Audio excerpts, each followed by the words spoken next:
Welcome back to Range Anxiety TV, and today we're talking about one of my favourites. Yes, there are some cars I do like. I like Scooby-Doos. Why? I've owned them, I've raced them, I've blown them up.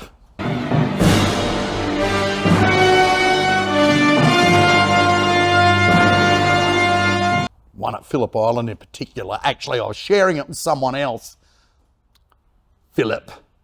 And he blew it up first. It was actually his car, and then gave it to me blown up. So it smoked out most of the Phillip Island race circuit. Nice two-door STI that was. But this here is a conventional MY11, 2.5 non-STI with a small intercooler. It's just got a straight fit Mishi inlet, so it's not a 3-inch like a Process West. It's just a little one. Turbo back exhaust. Just wants a reliable street package. And now that's why we've got to talk about this, because keeping these things reliable is not quite as easy as it seems. You know, I need to get the Space Wizard wand onto some of the tuners I see out there that push these things too hard and blow them up. They're very easy to lose ringlands out of. So when you're tuning them, one must never ever tune for maximum power. One must tune for more power, more torque, but maximum durability. And this is where everyone gets it wrong. Well, not everyone. There are some smart tuners out there that have probably had enough Subi blood on their hands over the years to know that the gentlest approach with these flat 4 engines is the very best approach indeed. So today we're tuning this with open source, open ECU flash, whatever you want to call it, and we're just going to tread very, very lightly with it. So we couldn't run it up at first because it went straight into boost cut. So we can only have a look at the after figure.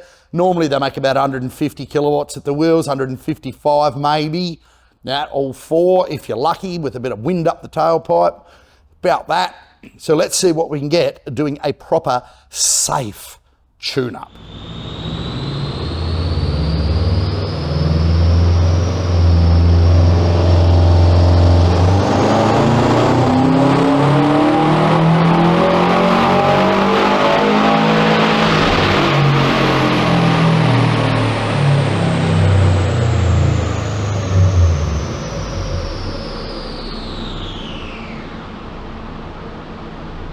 So overall, she came up pretty good, this one, with bang on, near on 197 kilowatts at the wheels. Now, anything approaching 200 with these sort of mods is kind of the limit. Sure, you can push them to 210, but you'll also be scraping it up off the floor after not too long. So I was trying and, you know, cap them at around the 200 mark.